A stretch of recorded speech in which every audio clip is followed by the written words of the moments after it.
The story begins with a frightened man asking what his companion just said. He questioned whether it was a joke. After all, they started that team together and had finally reached rank S. So if the guy couldn't understand why this was happening, staring at him sternly, his companion said that apparently he didn't understand, so he would say it once more. With that, the crazy guy shouted, calling him Ioma Ichinos. Leaving him in shock, they said they wanted him out of the glorious sword team. 15 years before that event, some portals began appearing all over the world. The portals functioned as gates to supernatural realms, which started expelling the monsters that existed there. Meanwhile, part of the population began awakening abilities with levels, just like in a game, allowing them to fight. This group of people with awakened abilities was sent to combat the portals. They were called hunters. Someone was reading something written in a completely different script. At the same time, he accessed his awakened system. Hunters can select any character class of their preference, but some classes, like mages, are slow at casting attacks and difficult to control, leading to a high mortality rate. The boy was undecided about what to choose, so he decided to pick the bandit class, which had great agility, since his priority was gaining experience and becoming stronger. Ioma saw something that left him surprised. His plan had worked. He quickly gained a lot of experience points, becoming a high-level hunter known as Swift Blade. The portals gradually caused more destruction in the world. A magnificent wing appeared. It was a monster that greatly resembled a griffin. He started fighting on the front lines for the safety of his country and the world, and he genuinely believed it would always be that way. His leader said that they wanted his comrade out of the group. Shocked by this, Ioma asked why. But the guy had already lost patience and questioned whether he truly didn't know. He stated that the protagonist knew the real reason. The monsters were getting stronger, but none of his attacks were working. And on top of that, he was terrible as support. The protagonist clenched his fists, trying to contain his anger. The guy said that bandits were good because of their speed, but that was a thing of the past, claiming that no one chose the bandit class anymore since mages could deal a higher amount of damage even at low levels. Furthermore, the guild decided to remove him from the rank as hunter list so that Ioma wouldn't die in high-level portals. The protagonist tried to argue, stating that he understood his flaws. Even so, he had risked his life to contribute to the team. The guy said that besides that, no one could confuse and poison monsters like he did. They stared at each other for a moment, but the leader stated that at least he didn't seem discouraged, asking the protagonist to continue. Ioma asked what he meant by that. His companion only gave a brief smile. Walking past him, the man said that in any case, he was out of the team. With that, he left while the protagonist remained paralyzed. Ioma stood still, not understanding what had happened. A little later, in a place where several empty bottles were scattered, a lot of trash and cigarettes were part of that mess. He was completely in tears, sitting on the ground while holding a lighter in one hand. Looking to the side, he noticed something, and he assumed that being a hunter meant everything to him. Even without receiving recognition, he always thought that all his efforts would be valued. He let the ashes fall from his cigarette, stating that this was his reward for all that sacrifice. He also remembered that he was never good enough. That's why he bought supplies with his own money and invested in equipment. Because of that, he didn't have a single cent left. He lost his rank as classification and now couldn't even enter high-level portals. The protagonist saw a notification on his phone saying that the glorious sword team had been successful in their expedition in China. They had managed to clear the palace of Toddy, a portal that everyone said was impossible to conquer. Everyone was celebrating, extremely happy about it. On the other hand, the protagonist was paralyzed, staring at that news. He observed the chat discussing the event. Some people asked where Ioma was, while others said that he had been expelled because he was a dead weight. Seeing those comments, the guy became extremely irritated and threw his phone against the wall. He questioned why he had chosen to become a bandit. He acknowledged that if he sold all of his equipment, he would have enough to survive. However, it wasn't that simple. Remembering the times when he was with his team, he began screaming while crying, declaring that he had sacrificed everything for them. Falling to the ground, he realized that he had nothing left. Suddenly, his phone emitted an alert, stating that the protagonist was very surprised. It stated that an S-rank monster had appeared in the Morima district of Tokyo, urging everyone to evacuate to a safe location. This made the guy extremely nervous. After all, the glorious sword team was out of the country, and there were no hunters in that area capable of subduing a monster of such level. He was no different. He couldn't do anything alone either, but his eyes drifted toward his equipment. Still a bit apprehensive, he realized he might be able to try something. A large monster, appearing as if it were wearing armor, soared through the sky. The protagonist was fighting against it while stating that, luckily, he hadn't sold his equipment. That monster was Kronos, the space-time dragon, being far more menacing than he had imagined. Ioma assured himself that, at the very least, this would be a glorious end to his career as a hunter. Even though he was apprehensive, the guy declared that they should begin their final battle. With that, the dragon let out a tremendous roar, causing numerous stone fragments to rise. Dashing forward, the protagonist reminded himself that he was a hunter, and that he needed to buy time so people could evacuate and wait for other S-rank hunters to arrive. Thus, he leaped to attack the monster. Kronos also charged at his enemy, preparing to strike. Shocked, the protagonist noticed how incredibly fast his opponent was. His dagger was split in half.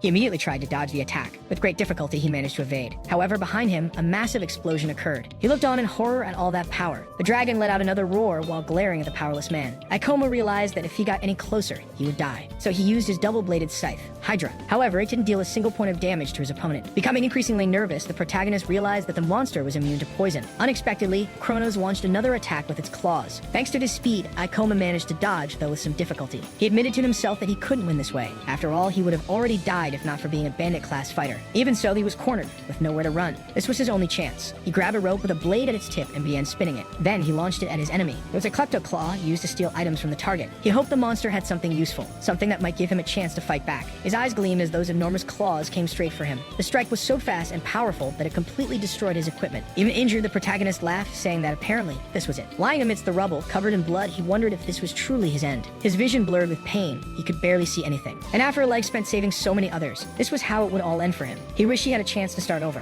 He noticed something in his hand and questioned what it was, realizing that the Klepto Claw had stolen something. It had obtained an epic item, the Divine Pocket Watch, which granted a one-time opportunity to go back 10 years into the past. He was stunned, wondering if he could really return to 10 years ago. Still writhing in pain, the protagonist questioned whether it would actually work. Noticing that the dragon was coming at him again, Akoma remained hopeless as he saw the attack approaching, declaring that this was not the time to be thinking about that. Using the last of his strength, he gripped the watch tightly and shouted, saying he wanted to go back to the past. The monster's massive claw was extremely close to his body. One of its talons finally pierced through his chest, and he felt his consciousness getting away. Suddenly, he heard loud noises and wondered what was happening. Opening his eyes, the protagonist realized he was lying on the ground beside his bed. In his hand was an alarm clock, showing that the year was 2030, on a Friday at 8 o'clock a.m. Feeling a bit anxious, Ikoma complained, wondering if he was dreaming. Then he opened the curtains of his window. The former S-rank hunter was stunned by what he saw. Looking at his phone, he realized that it was displaying a calendar from 10 years ago, and he remembered the Divine Watch. Thus, he quickly opened his status window. Shocked, he saw that his class had not yet been defined, meaning he had truly returned to the past. The protagonist gave a faint smile, realizing he now had the chance to do things differently. With that in mind, he declared that he would become the strongest hunter of all time.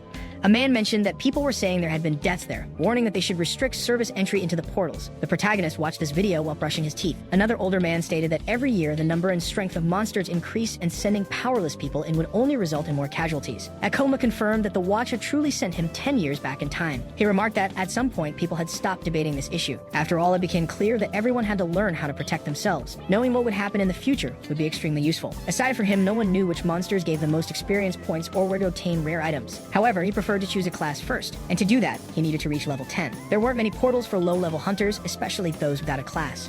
So the guild regulated all portals that were still restricted. He was inside a goblin den, an F-rank portal, stating that he would be able to reach level 6 after killing the last monster. A man was fighting some of the goblins nearby. The older man chuckled, saying he had arrived just in time and asking if the protagonist was okay. But mentally, Ikoma questioned who that guy was. The man told him that the kid wouldn't have been able to clear that portal alone, explaining that goblins were weak but could be dangerous when they teamed up. With a smile, he introduced himself as Kenji, a level 16 hunter who wielded an excellent sword and made sure that rookies didn't die. He said people called him the tutorial guy, while mentally, Ikoma assumed this guy clearly had nothing better to do. Kenji explained that hunters didn't have an official retirement age, so he figured this was a great way to make money. But the boy was extremely discouraged, wondering how he had ended up in this situation. Suddenly, he shouted in celebration, announcing that he had finally reached level 10. The system notified him that his level had increased and that he had received 2 skill points. The crazy guy started slapping the protagonist on the back, congratulating him for finally reaching level 10, while Ikoma thanked him. Kenji added that if Ikoma kept going like this, he might even become famous. Meanwhile, the boy thought to himself that he could reach S rank. The man said that soon,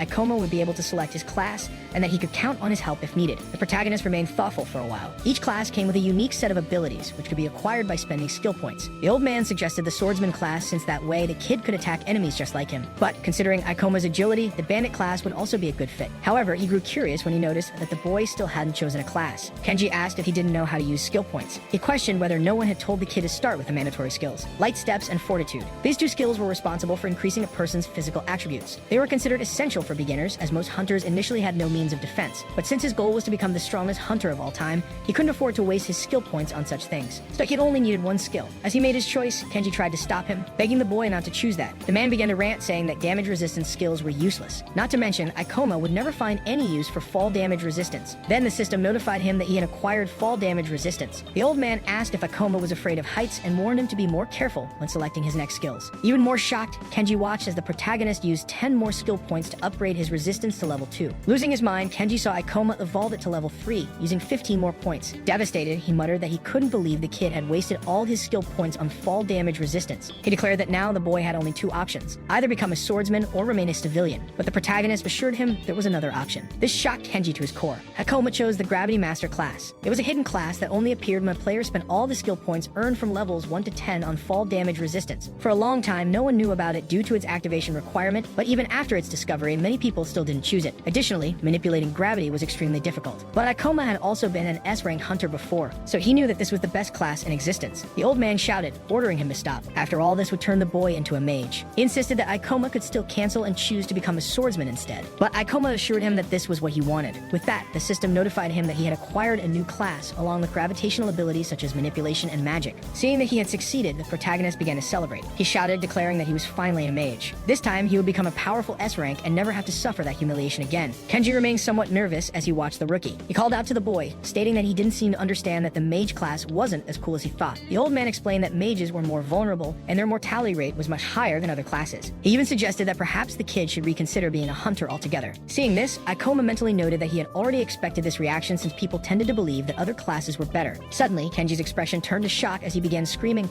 demanding to know what was happening. A red-hooded goblin, level 17, had appeared out of nowhere. Frightened, Kenji admitted that he couldn't believe a high-level monster had just spawned there. The goblin began chasing after one of the female hunters, while Kenji rushed to help her escape. But mentally, he acknowledged that he wasn't skilled enough to fight stronger monsters, which was why he never left that place. The rest of the hunters, there were only level 10 or lower. No one else could stop that monster. Extremely nervous, Kenji suddenly remembered the protagonist. Gripping his sword tightly, he ran forward, declaring that he would handle that goblin. Even Ioma is surprised to see a red hood there. Mentally, he tells himself that Kenji should be able to handle that monster at his current level. However, the old man was only defending himself while the goblin kept attacking relentlessly. The protagonist notices that apparently he has no experience fighting monsters stronger than himself. The old man starts shouting, asking if there's any level 15 or higher hunter to help. They ask if Kenji isn't level 16, but he says he can't face something higher than his current level. The protagonist assumes that he shouldn't offer to help after all, the monster is too strong for him to handle. He also notices that he can't even see its movements and he would die instantly if hit, making his situation even worse. Besides not fully understanding his abilities, the Gravity Master has low stats. But then he remembers how the man helped him and worried about his well-being. This makes him realize that it would be horrible to let someone like Kenji die. So he grabs his sword, stating that he has always liked a challenge. He says he will see if he can overcome his class's weakness. Shocked, the old man warns that his level is too low, not to mention that mages are weak against melee attacks, and a monster of that level would easily kill him in the blink of an eye. Ignoring all of that, the protagonist calls out to the Red Hood. The monster, still in a frenzy, looks at him while the boy says he will use it to test his abilities as a Gravity Master. He says he believes this is the best class, which is why he is risking his second chance, but he can't run away from something so weak. As he moves forward, he says that otherwise, choosing such a class makes no sense. The old man tells the brat to run. At the same time, the monster draws its sword and charges at the novice. The worst part of being a mage is their terrible physical attributes, always needing to rely on hunters from other classes. But he is different since, as a Gravity Master, he can temporarily enhance his attributes through manipulation. Thus, he uses manipulation to reduce gravity by half. With that, he quickly dodges his opponent's attack. Even Kenji is surprised and asks how he became so fast. Mentally, Ioma explains that this ability increases the caster's movement speed by reducing gravity by half. However, he can only make linear movements, but that's fine as long as he can predict the enemy's movements. The monster attacks him again, but he manages to dodge once more. He states that he has fought against thousands of monsters at once, using nothing but his speed as a rogue. The Red Hood feels the consequences after receiving a slash. The old man keeps asking how a low-level mage can deliver such quick strikes. With an understanding of mana management and the class itself, many Gravity Masters have managed to equalize their physical attributes. The protagonist says that low-level monsters recognize simple patterns, making them easy to fight. He just needs to increase his speed. The old man asks Ioma how that is possible. Surprised, the brat shouts to the old man, asking him to finish off the goblin. With that, Kenji runs with his sword in hand. The boy keeps staring at the monster while it looks at the old man, who is rushing forward to strike it. With a smile, Ioma asks the creature how it dares to turn its back on him. Thus, the protagonist uses gravity magic, causing it to be stuck in place. The goblin is completely paralyzed while hearing something. Above it, the old man is preparing to land the final blow. With that, he delivers the strike, causing the protagonist to level up twice. Seeing the goblin's corpse, Ioma realizes that it actually worked. With some relief, he says that this fight proved that he can become the most powerful hunter of all time. The people around notice that the hunter is new, yet he had great ease in defeating the Red Hood. Mentally, Kenji realizes that Ioma managed to surpass the monster's speed despite being a low-level hunter. Observing the boy, he is stunned to see that the brat hasn't even realized what he just did. Still a bit shaken, he says that the novice has an above-average talent, wondering who Ioma really is. Suddenly, the protagonist feels a sharp pain. He leans against a rock really heavily, noticing that he used up all his mana, also realizing that he will have to work a bit more on developing his ability to use skills. On the other hand, the old man seemed genuinely happy to see that he was alive. The man approaches him and thanks him for the help, asking if he would like to be carried on his back. Ioma says that it's quite embarrassing, but he will have to accept it. There were many people inside the portal, but only the protagonist, who had become a hunter just a few days ago, stepped up to help. Mentally, the old man continues to thank him, stating that he helped him find the courage he needed. He had let fear control him, which is why he only hunted monsters below his level. But now it's time to stop being the tutorial guy. Thus, he decides to walk as a victor. Meanwhile, Kenji says it was an honor to witness the birth of that hero. Thanking the protagonist once again, that portal proved what he could do as a Gravity Master. Now his goal is to level up. However, fighting alone would be inefficient, not to mention the risks involved, making it necessary to have someone he can rely on. An attendant says she has never heard of a class related to gravity. She asks if the boy can really be a hunter with such low stats. But Ioma changes the subject and asks if there is anyone looking for members to form a team. The woman says yes and informs him that there is a team that accepts anyone, regardless of class or level. The boy asks if she could introduce him to this person. A bit nervous, she says that since his class is mage and his attributes are also very low, he might be rejected. He replies that many rare classes are difficult to manage, so he expected people to have trouble accepting him. The protagonist asks her for their contacts so he can try to solve this problem. A guy appears saying that the boy is causing causing too much trouble for the attendant, telling him to just give up and leave. Ioma asks who he is. The crazy guy says that apparently the boy is quite funny, claiming that he must know him. He introduces himself as Kakeru from the Thunder Knights team, stating that all hunters know them. The protagonist says they probably only have melee attack classes. The crazy guy confirms, saying that mages are useless. He claims they are a bunch of cowards who can't even get close to a monster. Because of that, these people don't deserve to be hunters. So Kakeru says that the boy should have done his research before choosing a class. Besides that, the brat's attributes are terrible, and he feels offended seeing him tarnish the reputation of rare classes. Ioma asks if that means he also has a rare class. Kakeru confirms and asks if the protagonist wants to see what he can do. Pointing his sword at the boy, he tells him to witness his power. Raising it, he uses lightning summoning. After that, he says this is the best character class since it has incredible attributes and skills. The people around are surprised, saying they didn't know such classes existed. The crazy guy feels proud while watching their reactions. The attendant says that using abilities there is prohibited, but Kakeru assures her that he needed to do it so that brat would understand. With a mocking look, he says it's none of his business, but insists that the protagonist is very arrogant for wanting to join a team. While the guy keeps bragging, the protagonist becomes interested in the fact that he is a Thunder Knight. This class can deal a good amount of damage, but its movements are simple and unsuitable for complex battles. So he will soon be in big trouble when facing monsters that are fast or immune to electric attacks. Meanwhile, several people say that mage classes are useless, and that all this commotion is just because the boy wants to join a team. On the other hand, others admire and envy Kakeru for his Thunder Knight class. Ioma states that portals were a relatively new phenomenon at that time, so this isn't too surprising. He remarks that he almost forgot how mages were treated in the past. People always thought attribute points and extraordinary abilities were everything, so maybe he will have to fight alone. The attendant calls out to Kakeru, saying he didn't need to say things like that. The protagonist thanks her, saying he shouldn't have asked and stating that you will be alone for now. The crazy guy says that maybe he should reconsider this whole idea of being a hunter, assuring him that he doesn't want to find his corpse out there. As he leaves, Ioma thanks him for the advice. Kakeru keeps watching him as he walks away. In the Hunter Guild's archive room, Ioma reads a book and says it will take a long time to earn people's trust, meaning he won't be able to join teams temporarily. So he needs to find someone he can rely on in the long run, or someone with a class that has good synergy with his. But before doing that, you will have to level up and achieve something remarkable. He had some ease in defeating the Red Hood and discovered what a gravity user is capable of, wondering if he should challenge himself in a portal with monsters higher than his level. He looks for an ideal one, noticing that the level 25 statue temple seems like a great choice. Controlled portals are managed by the Hunter Guild and remain open so hunters can gain experience. The strongest monster in that portal is the Stone Knight, making it the perfect place for low-level hunters to earn money. And once he manages to hunt the monster there, some teams might consider accepting him. People can enter these portals even if their level is lower, and he can gain experience by hunting monsters near the entrance. Closing the book, Ioma states that he can do this. So he decides he will level up in the statue temple and start looking for team members. Inside a dungeon, a person was running down a flight of stairs. Injured, he declares that this is ridiculous, since it makes no sense at all. Suddenly, he trips over something. The boy falls to the ground, screaming as he looks in fear at something. With that, a huge impact occurs. A stone monster stood still, covered in blood. The attendant was astonished, noticing that he was only level 12 and yet wanted to go to the statue temple alone. But the protagonist says that there is nothing in the regulations preventing him from doing so. Still nervous, she says she understands that. However, she states that he would be trying to kill himself. After all, the recommended level for that portal is 25. The woman adds that besides that, many unexpected things can happen inside a dungeon while Ioma walks away. The protagonist claims that he will just take a quick look, saying he won't stay there for long. In front of the portal, he tells himself that he needs to take some risks to get stronger. After all, he has constantly fought against monsters with higher levels. Otherwise, he would never gain enough experience to evolve. However, this shouldn't be taking so long, since he could gain several levels at once by killing a monster there. He walks past some statues. One of them had a crystal on his forehead. It quickly takes advantage of the boy's opening and tries to attack him from behind. But he manages to dodge, saying he saw it coming. Ioma opens his status window, noting that it appears to be a level 20 monster. Looking directly at the stone creature, the protagonist declares that he should be able to handle it. Thus, he continues to dodge his enemy's attacks. With some surprise, he realizes that he has been cornered. The stone monster keeps advancing toward him. With that, he uses his gravity reduction, allowing him to escape from that spot and even land a hit on his opponent. However, the creature had not suffered even a scratch. But the protagonist assures himself that this beast cannot kill him. Moreover, he can see all its weak points. At that moment, he starts landing a series of attacks against the statue. Seeing that he dealt a reasonable amount of damage, he assumes it will be difficult. But he declares that he already expected such high defense stats. The monster once again moves toward him. Even though it might take him a while to defeat it, he still wants to test something. So he uses gravity reduction again, and quickly manages to dodge his enemy's attack. Next, he increases the gravity while pointing his sword at the statue. With a single strike, Ioma manages to pierce the monster's chest. From within the crack, a red glow begins to emanate. With that, it is split in half.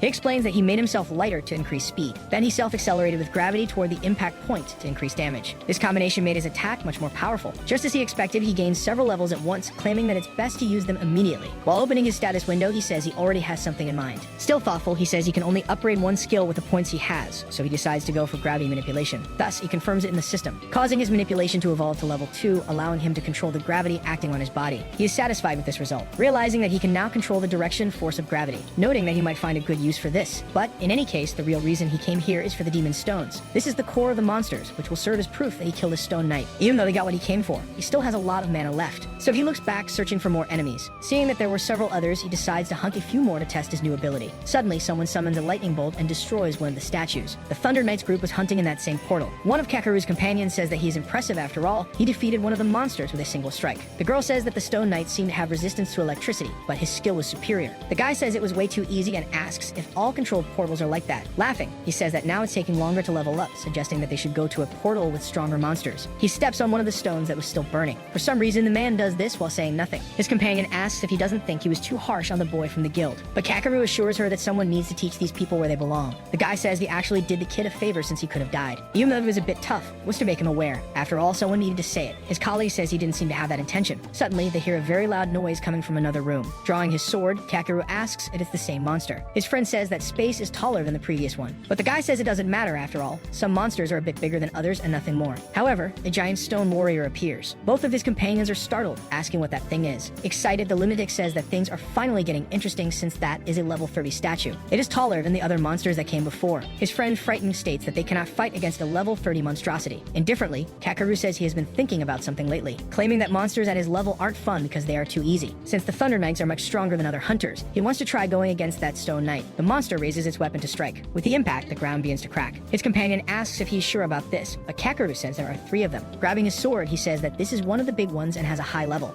But stone knights are nothing more than moving statues. That's why they are slow and dull. At that moment, the monster launches an attack against him. He dodges with visible difficulty. Now a bit apprehensive, the lunatic admits that it might be a little faster due to its level.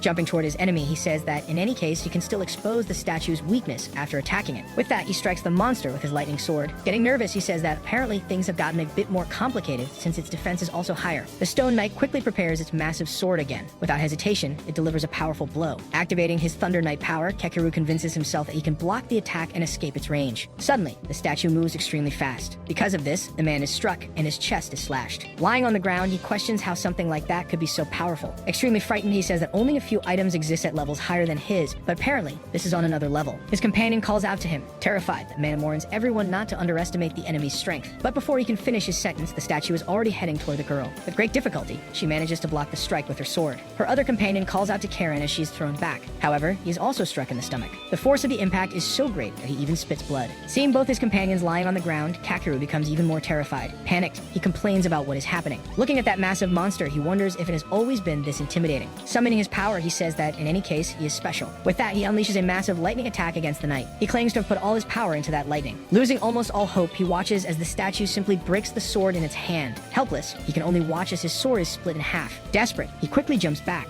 Extremely frightened and nervous, the man starts crying uncontrollably. However, the monster keeps advancing toward him. He is in disbelief as he sees the statue getting closer. The creature raises its sword while Kakeru insists that this cannot be happening, declaring that he does not want to die like this. In front of him on the ground, his sword lies broken. The stone knight stands still, looking at him as if he were an insect. Trembling with fear, the man begins to beg for his life. Bowing to the monster, he pleads not to be killed. He screams, begging for someone to save him. Suddenly, a leg wrapped in purple magic appears. The monster raises its massive stone blade. On the other hand, the protagonist uses gravitational reduction. Because of this, the statue is momentarily paralyzed. Noticing this, it looks around, searching for the source of the attack. The monster sees a purple light coming from its rib. Landing a bit further away, it's in coma. He assumes that he knew that wouldn't work. Surprised, Kakeru asks if he is the rookie from the guild who chose the mage class, but the boy remains silent. Irritated, the man demands to know what he is doing, stating that there is no way he can defeat that monster. The protagonist has already reached level 16 and acknowledges that the hunter is right. He assures himself that this will not be easy, since it is a level 30 stone knight. That creature probably reached such a level by consuming weaker hunters and monsters until it became an irregular specimen. Even so, he has to admit that the monster is enormous, declaring that he only wanted to take a light stroll around there, looking for a monster to kill before leaving. However, he never imagined he would encounter something so big. Still on the ground, the man tells him to stop admiring the knight and just run, claiming that it defeated them before they could even attack it, with both of his companions lying on the ground. Ignoring him, the protagonist activates gravitational reduction. The monster, like him, also prepares to unleash a powerful attack. However, he manages to dodge thanks to his speed. Quickly, the statue shifts its movement and tries to strike him another way. As soon as he lands on the ground again, Ioma immediately jumps. Because of this, he manages to position himself himself above the monster while evading the attack, and he lands his sword on the knight's head. Still on the ground, Kakeru mentally admits that he cannot believe this. After all, how could a low-level rookie mage do that, fighting almost on equal footing with such a monster? In his mind, the protagonist realizes that the monster is not that fast despite being high-level, so he can easily surpass it. But his biggest problem is that he has no skill powerful enough to defeat it. The Stone Knight is a monster with high defense, so his attack would hardly work against it, not to mention the huge level difference. Additionally, he will soon run out of mana if he continues using manipulation, which means he doesn't have much time. Suddenly, the statue prepares to strike again. While dodging, Ioma admits that this is a bit reckless, but in any case, he has to try. The monster swung its sword as Ioma dodged. Kakeru stated that he knew it was unlikely, but he had hoped that the guy would be able to do it. However, his attack also didn't work. His gravity reduction ability consumed a lot of mana, but he couldn't fight powerful monsters without using it. He realized he couldn't drag this on much longer, so he decided to resolve the battle once and for all. Another big slash aimed at him. The boy dodged again. He used his ability to jump a second time. The protagonist spun in the air to gain more force. Suddenly, he used the gravity of his body to pin the enemy's sword to the ground. The monster tried to punch him. Ioma jumped again, evading another blow. He landed on top of his opponent's head. Surprised, Kakeru asked how he was able to move like that and if it was because of his class. The protagonist jumped onto the monster's head once more. He mentally confessed that he wished he could save his manipulation level 2 ability, but he didn't have many options, so he activated reverse gravity. With that, the boy was upside down, supporting his feet on the ceiling. Noticing that he could apparently use this ability on himself while his enemies searched for him, he was surprised, thinking it was quite interesting. The protagonist prepared, stating that he should be able to deal the necessary damage from that height. Determined to deal with it, he used the gravity increase. Preparing his sword, Ioma said that this would increase his weight. Combining this with the acceleration of the fall, he would deal more damage. He shouted, claiming that it was too late and that the monster couldn't stop him. Piercing through it, the protagonist used the meteor fall to end the battle. The giant monster was split in half and began to disintegrate. As the fragments of his body fell, he was notified that he had gained 524 experience points. He leveled up from level 16 to 23 with an additional 14 skill points. Satisfied, he saw that his plan had worked. After all, he killed a monster that was almost twice his level, which is why he gained so many levels at once. After his victory, Ioma celebrated. He knelt down after increasing his fall damage resistance to level 3. Mentally, he admitted that the impact of the fall was quite severe, but he was happy to have gained resistance ahead of time. On the other hand, Kakeru was stunned, admitting that it was amazing. After all, his lightning attack didn't work on that monster due to its resistance, but still a mage had managed to defeat it. A bit embarrassed, he asked why the protagonist had helped him, considering that he had treated him so badly at the guild. However, the guy quickly became scared, assuming that maybe Ioma was there for revenge. Making him even more nervous, the boy called out to him. He asked if Kakeru could get up on his own and if he was okay. The boy was surprised by this unexpected reaction. He started laughing, realizing that it wasn't what he had imagined. Extending his hand in return, the guy thanked him for saving him. After some time at the Hunter's Guild, the receptionist was extremely startled, asking what he was talking about,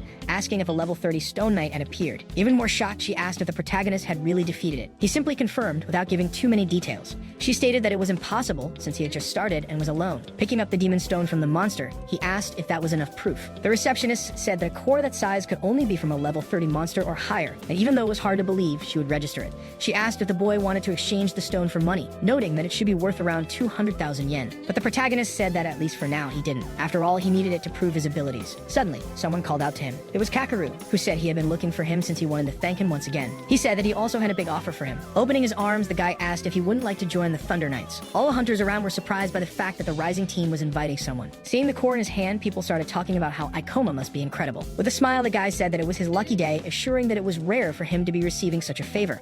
The protagonist was a little embarrassed, while the boy asked him not to be shy. But Ioma said that, unfortunately, he would have to decline the offer. Kakeru was surprised by this, asking why he had declined. Incredulously, he asked if the boy wasn't looking for a team. The protagonist said that he was, but informed that he had changed his mind. With that, he turned his back and started to walk away, leaving the guy in shock. Mentally, Ioma assumed that if he could continue leveling up like he was, it was certain that he would achieve what he wanted. Soon, a portal called the Theater of Maniacal Dreams would appear, and inside it, there was a unique and incredible item. Therefore, thanks to the memories of his past life, he would be the first to clear the gate. Someone placed some stones on the table, saying they would like to exchange them for money. People around grew nervous. The receptionist asked how he managed to kill so many monsters every time, stating that she thought he worked alone. The protagonist ignored her and said there was one more thing. He requested promotion to rank D. A rank F hunter is promoted to rank E once they choose a class, and only rank D hunters or higher go to portal disasters. The receptionist informed him that he could only request a promotion once he reached level 25. Showing his status window, Ioma said that in that case, it was no problem as he was already at level 26. The woman was extremely surprised by this. After all, he was a mage who worked alone and had already reached such a level. She asked how someone could gain so many levels in such a short period, declaring that it seemed suspicious. The receptionist then asked if gravity masters were really that strong. After some time, Ioma said he had finally been promoted. Now he had more than just an amazing class. Along with his 10 years of knowledge and experiences as a rank S hunter, leveling up too quickly could attract attention he didn't want, but still he needed to hurry to get there on time. Many portals become available once a hunter is promoted to rank D, also making it easier to join teams. teams. The most important part was that this would allow him to enter the portal where that great unique weapon would appear. The hunter who got such a weapon in his past life became a serial killer, probably because he obtained such powerful strength all at once. But this time, he wouldn't let that fall into his hands, and for that, he needed someone to help him clear the portal. He began observing around him, stating that there was no need for a large team, as that could be problematic at a certain level. At least having one more person would help, as he preferred to be cautious at the moment. But for that, he needed to find someone who could complement him with gravity stability. He wondered what abilities would be suitable for the portal he was about to face, and the most appropriate would be to find someone who worked alone but also wasn't against teamwork. The protagonist thought for a moment, complaining that maybe he was being too demanding. To find someone in time, he would need to search all the guilds in the region. After some time, he admitted that he had spent half of his day visiting the guilds. This was already his 4th guild. As he entered through the door, he said maybe he should give up on some things. Suddenly, he saw someone calling their companion useless. A girl, almost crying, apologized, but her colleague said that an apology wouldn't change anything. Akoma wondered what they were arguing about. The girl pointed at Satsuki, stating that she was fired. The girl tried to beg, assuring she would try harder. But irritated, the leader said that their abilities were terrible with long cooldowns, claiming those techniques were useless. She said that, in fact, she should be paying them for putting up with the dead weight for so long. The girl didn't know how to respond. Meanwhile, the protagonist was observing everything. He recalled when he was expelled from that group, but told himself there was nothing he could do for her. After all, he couldn't have a partner simply out of sympathy. His life depended on this. His ex-leader started mocking Satsuki, saying it was a shame she had chosen such a useless class, claiming it was something miserable and useless, just like her. Moreover, she said she knew what would happen the moment she heard the girl was a witch. For some reason, that made the protagonist extremely interested, even as the others told her to give up on being a hunter. Sorcery and gravity complement each other. She could deal a lot of damage against the boss in the portal theater. That's why he was a bit uncertain if he should recruit her or not. However, the girl asked what he was looking at. The protagonist introduced himself, saying he was a rank D hunter looking for a team to join. She quickly became interested when she saw he had a rank D hunter license. The girl tried to seduce him, informing him that she had just opened a spot in her group and asked if he would like to fill it. Excitedly, he called out to Satsuki, asking if she wanted to be part of his group. The girl didn't quite understand what was going on, while her ex-colleague stood there, utterly confused. Mentally, Ioma noted that he couldn't miss this opportunity, as she was a witch, or rather, the person he had been looking for. But the other woman asked him not to waste time with that girl and urged him to join her group instead. A bit embarrassed, Satsuki thanked the offer, but said that he was a rank D hunter and she wasn't even level 20 yet. Taking her by the hand, Ioma assured her it wouldn't take long for the girl to level up, stating that he needed her help. She said her class was useless, and that she didn't want to drag him down. Despite that, Ioma said again that he could help her. The girl said she didn't have confidence in herself, and that maybe it would be better for her to give up for real. But he said he wouldn't ask for much, begging her for a chance, assuring her that he could help her gain the confidence she needed. Bowing, Satsuki said that if he really wanted, she would love to join his group. However, her ex-colleague said she didn't believe that he had chosen such a useless person for his group, claiming that he would regret it. The boy thanked her for the advice, but said he had something else to add. As he passed by her, the protagonist stated that he knew more about classes than anyone else. Right behind him was his new partner. Boyish could cover the weak points of a gravity master, and the best part was that this class could do amazing things in the theater, and that was as good as his own weapons. Some time had passed, and they were now in another location. The protagonist thanked her for coming along with him. The girl said that witches weren't that useful, but the protagonist replied that he was also from a mage class, stating that she might think she's useless now, but that would change in a few years. Now she asked if he truly believed that, to which Ioma confirmed. It would be better, right? For now, they needed to talk about a portal. Determined, the girl assured that she was certain, but making her nervous, he explained that it wasn't a controlled portal. Ioma said they had entered a portal that hadn't appeared yet, with a recommended level of 30 or higher. Startled, the girl exclaimed that the recommended level was too high, and on top of that, it was an uncharted portal.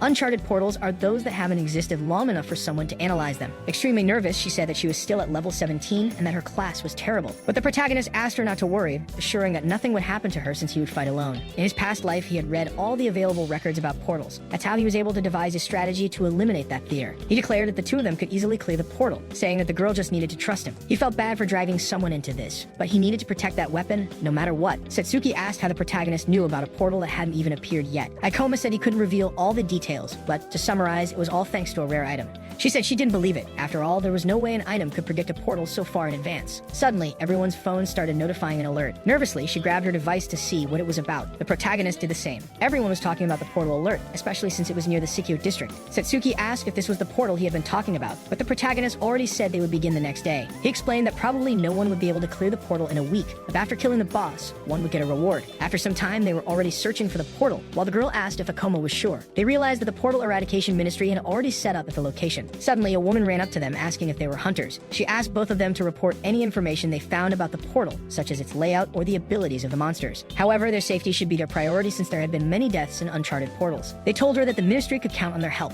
Satsuki asked why he hadn't told her they were going to kill the boss, but Ioma explained that she would have stopped them. Once inside the portal, he warned her that this one was different from the others and asked if the girl was still anxious. The girl said yes, starting to stammer. The protagonist apologized for asking such a difficult favor, but he reassured her that he would fight all the monsters alone, and if he couldn't handle it, they would leave immediately. Afraid of being abandoned again, Satsuki began to say that she would do her best. She said the protagonist could even use her as bait, but Ioma said that wouldn't be necessary, telling her to just cast her spells. The girl said she barely knew any useful skills. He asked if she could use something called mana drain. This skill drains mana from a target, making it useful in long battles against stronger monsters. Since it also allows transferring that mana to a group member, it makes it the perfect ability to assist gravity users. This way, the protagonist wouldn't have to worry about his mana while dealing with monsters that could be drained. The girl said the skill took too long to cast and wasn't very efficient in terms of mana, suggesting it was better to use one that harmed enemies directly. Mentally, Ioma thought that might be true if one of them specialized in that, while he said he would fight at his maximum, and that should give her all the time she needed. Fighting against him was a large clown bear. While dodging the attacks, he shouted for his companion to use the ability. She summoned his shadow ball, casting a large spell at the bear. With that, the bear screamed as it was hit by the ability. The protagonist realized that the monster had let its guard down. Therefore, he prepared to leap toward the enemy. Quickly, he was already above his adversary. He increased his body's gravity and attacked the bear's head. After defeating it, Ioma sheathed his sword, preparing for more. He said that it had been extremely easy, while gaining 212 experience points. Surprised, the girl said that she had gained 3 levels in one go, but she immediately said she felt bad for letting him do all the work. The protagonist assured her that he needed her help since they were going deeper.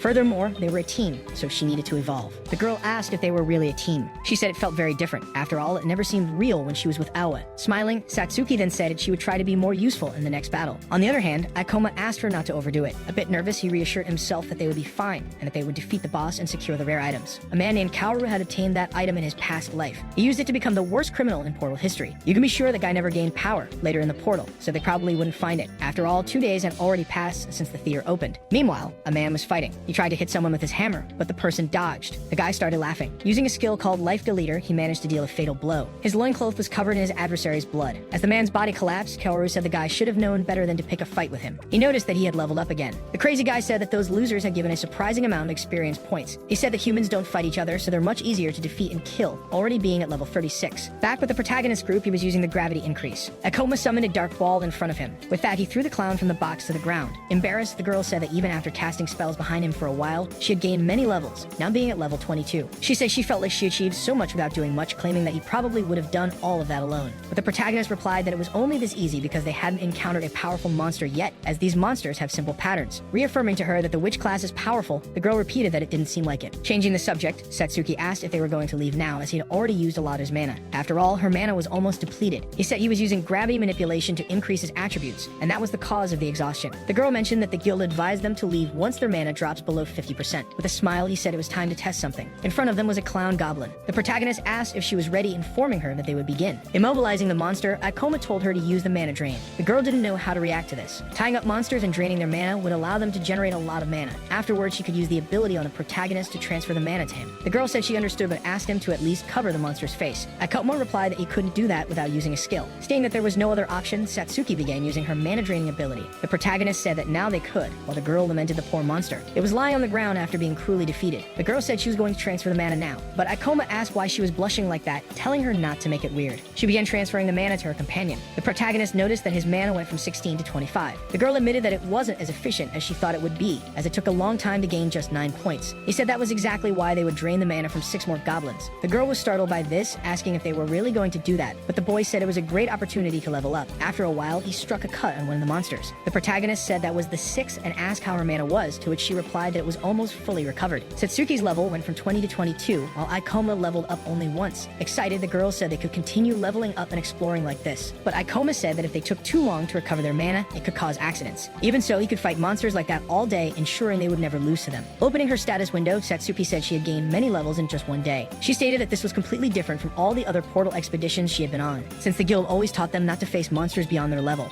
The protagonist seemed thoughtful as he listened to this. Standing up, he said the guild had to recommend that for safety. However, one rarely gets stronger without facing high-level monsters in order to acquire skills and experiences along the way. She kept watching him while he spoke. Suddenly, the girl became determined. After some time, they were walking through what seemed to be a cathedral, and Satsuki asked if they were really going to clear that portal. Suddenly, he stopped and said they were at the right place. In front of a door, Ioma said that the boss of the Theater of Maniacal Dreams was behind that door. He reached out to open it. With a big smile, he said they had reached it in 2 days and bet that the Eradication Ministry didn't expect that. that. The girl began trembling, asking if he was really talking about the boss monster. Seeing that huge monster, Akoma didn't say anything, just observing it. But deep down it seemed that after defeating that boss, he would finally be able to get that item he always wanted in his past life. He said they would end this, telling the girl to stick to the plan. Satsuki declared she would do that when a silhouette appeared behind them. Kaoru had been watching them from the shadows. The large clown began to move its hands while laughing maniacally. The protagonist made a gesture with his hand towards his companion. Both began running in parallel toward the boss. He said he would make the boss chase him, while Satsuki stayed waiting for him at a certain distance. Boss monsters had a large amount of HP, along with high regeneration, so they couldn't defeat it through a direct battle. Therefore, they would have to use some tricks. On the other hand, the boss was summoning a ball of light in its hands. It launched it toward its enemy. Akoma used gravity reduction, noticing it was about a meter away, making it possible to dodge with some ease. On the other side, the girl started to prepare. She quickly used mana drain. With that, she began draining the boss from behind. However, the monster sensed her presence. As soon as it noticed her, it was able to paralyze Satsuki completely. The protagonist yelled desperately, telling her to run and stay safe. He informed her that the boss would use its teleportation attack. He also explained that the attack couldn't be cancelled once cast and told her to run to the center. Suddenly, one of the clown's eyes began to glow. Satsuki saw the shadow of that large monster right behind her. Extremely close to her body, the boss had its mouth open, forming a large fireball.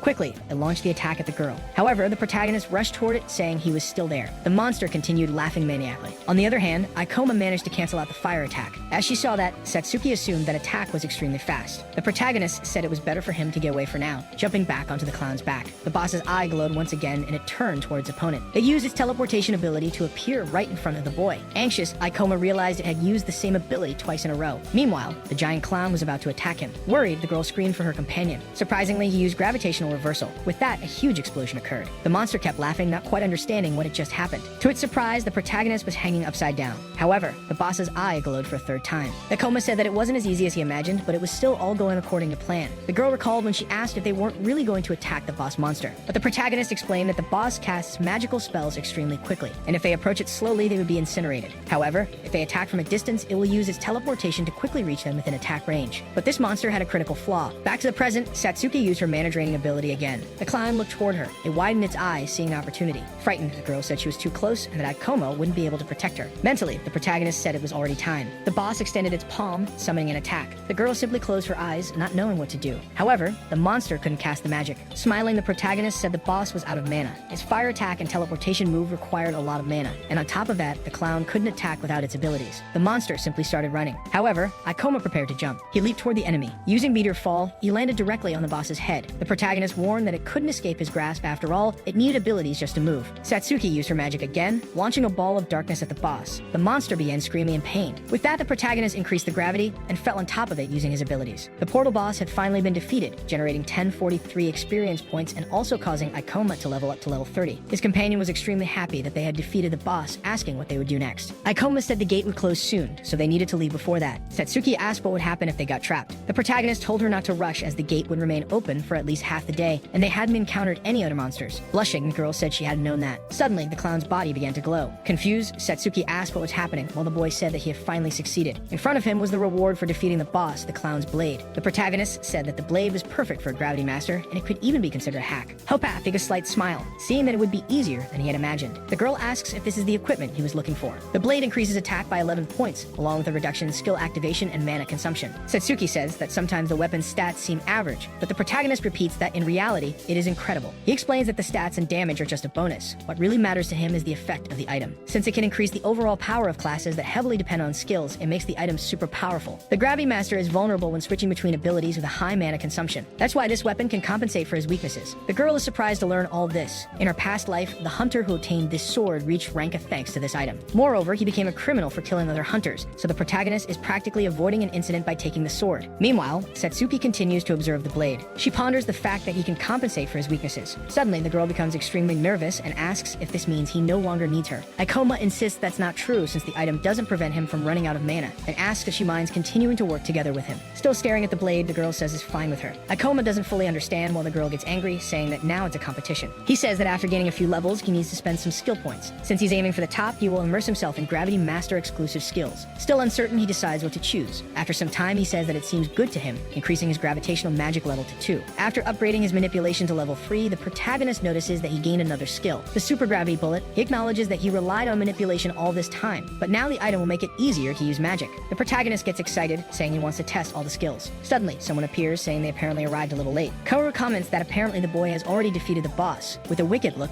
the man remarks that Ioma must be quite strong. A bit nervous, the protagonist mentally admits this isn't the best time. He also notices that the guy is using stealth to hide and watch the fight. He's probably gathering information on the monster, assuming that both of them would die, mentally reaffirming that he's seen many people do this in his past life. He asks who the guy is while observing him more closely. At that moment, he realizes that the man is familiar, noticing that this is Kaoru, who took the blade in his past life, becoming the person who turned hunters into prey. Wondering how that's possible, Ioma remembers that it took longer for the man to arrive at the portal in his past life. Shocked, the protagonist complains about what that psychopath is doing here, but then he understands. The guy must have been hiding in the monster's chamber the whole time so he could steal the drop. Kaoru was probably waiting for the victorious hunter to tire before attacking. Satsuki asks him what's wrong.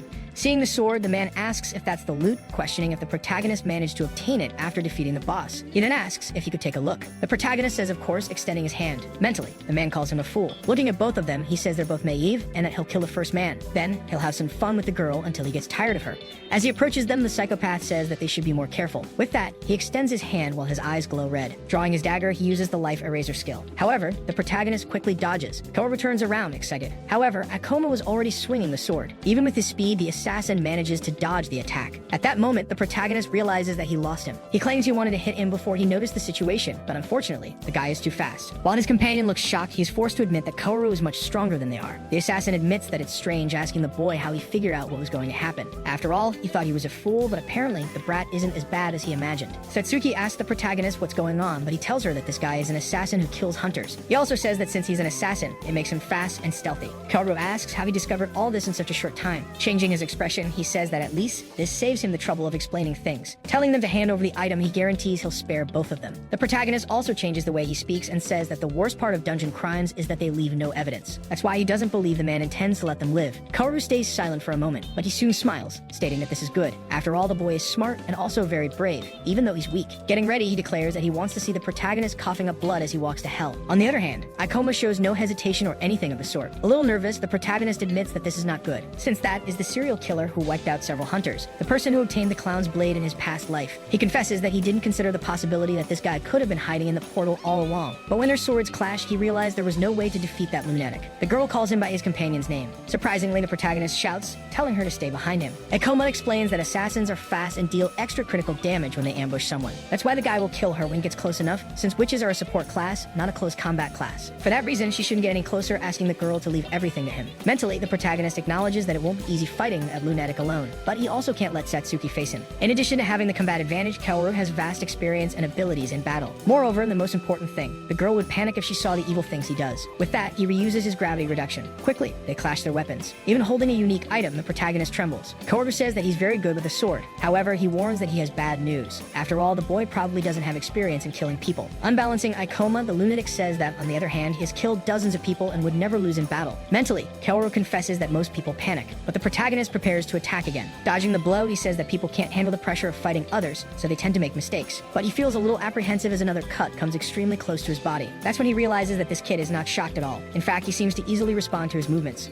Kaoru claims that this is ridiculous after all. There's no way a low-level kid is putting pressure on him. Meanwhile, a little nervous, Satsuki watches the situation unfold, realizing that her companion is not just intelligent in terms of knowledge. He's also incredibly strong in close combat. In his thoughts, Ioma admits that he is really happy to have gotten the blade in time, reducing the activation delay of his skills so he can quickly alternate between reducing and increasing gravity. He wouldn't be able to withstand his enemy's attacks, and he'd also be out of mana if the sword wasn't reducing consumption. Suddenly, Kaoru yells, saying that the fun ends there. He fills his cheeks with air as he prepares to show what he's capable of. With that, the guy spits something dark red. It was a poison meal. Luckily, the boy notices it coming toward him. Skillfully, he deflects it with his blade. The assassin is extremely shocked, declaring that this is impossible. Still disoriented, he sees that the protagonist is heading his way. He dodges, but Ioma anticipated and blocked the needle. The guy ends up receiving a cut on his cheek. Irritated, he yells, saying that the brat is very lucky. Attacking back, Kaoru says that this won't happen again. On the other hand, Ioma remains seemingly calm. He uses his life eraser skill to try to land the final blow. However, the protagonist activates his skill and increases the gravity, managing to take the blade from the enemy's hand. The assassin feels pain as he stands still. The protagonist says that the guy has a skill that allows him to accelerate his arm toward the target's neck. This makes the lunatic even more shocked, confused about how his opponent was able to figure all of this out.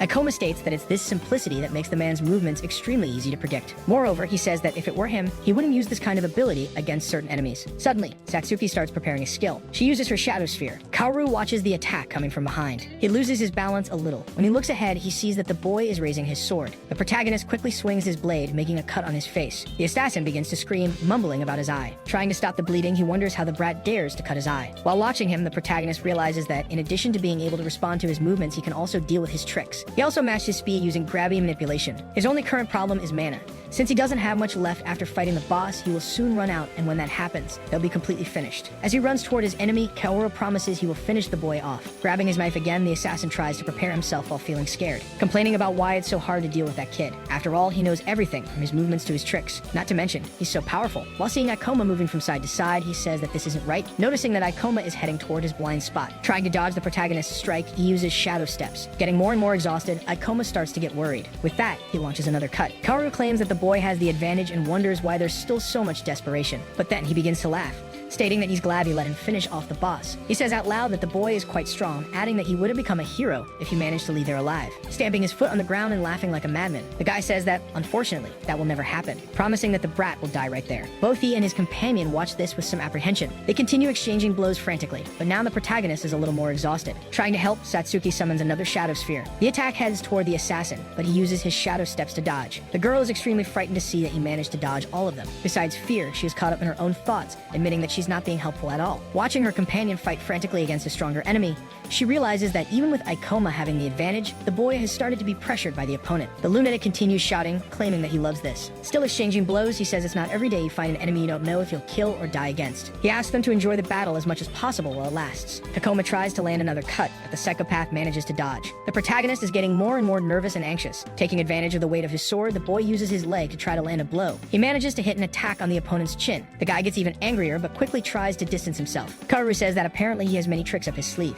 Mentally, Ioma confirms that he can make his body lighter with the gravity reduction skill, perform acrobatic movements and attack. Thanks to this skill, he can dodge practically anything. However, his enemy has realized that he is running out of mana. The guy continues laughing maniacally while watching the boy. In his mind, he says that now Ioma is using an active skill to increase his physical abilities, but he won't be able to keep it up for much longer, and that will be the moment he finishes off the brat. The assassin says that apparently the protagonist won't last much longer. With that, he resumes attacking in every possible way. In the middle of this sequence, Ioma realizes his mana is gone, and this will be his final attack. As the boy jumps, Kaoru is surprised, not knowing how he's doing that. Looking up, he wonders if this is part of the boy's abilities, but the assassin begins to say that it won't matter, as he won't be able to move in the air. But the protagonist claims that he has one chance to use the skill to increase gravity, so he must put everything into this chance. Gripping his sword tightly, he says he will put all his remaining mana into this attack. With that, he uses Meteor Fall, pushing his opponent to the ground. Straining with all his might, Kaoru asks what kind of incredible power that is. Realizing that no matter how much force he applies, he can't throw him back. Unable to hold back his opponent's blade any longer, the guy receives a large cut on his chest. The protagonist is extremely tired while being notified that his mana has hit 0. His companion approaches him, calling out to him. Happily, she says that Ioma has won. However, he simply apologizes. Fainting, the boy continues apologizing to Satsuki. Right behind him, severely injured Kaoru gets up. While cursing him, the assassin says the brat must be out of mana by now. Kneeling on the ground, unable to move, Ioma tells his companion to run. Using the little strength he has left, he says the guy won't be able to reach her. But for that, the girl needs to start running now. Even his opponent admits that he's an incredible guy since he must be exhausted after facing the boss. And yet, he continued fighting him to keep Kaoru from getting close to the girl. This leaves Satsuki even more shocked. Meanwhile, the lunatic says he can't believe Ioma was facing him to protect such a pathetic person, admitting that he's starting to admire him. The protagonist is getting increasingly irritated by this, and the guy still says that he's impressed that Ioma hasn't told him his full name. On the other hand, Satsuki is caught in those words, wondering if she was really dragging Ioma down. With tears in her eyes, she admits that Aoi was right and that she should have given up on being a hunter.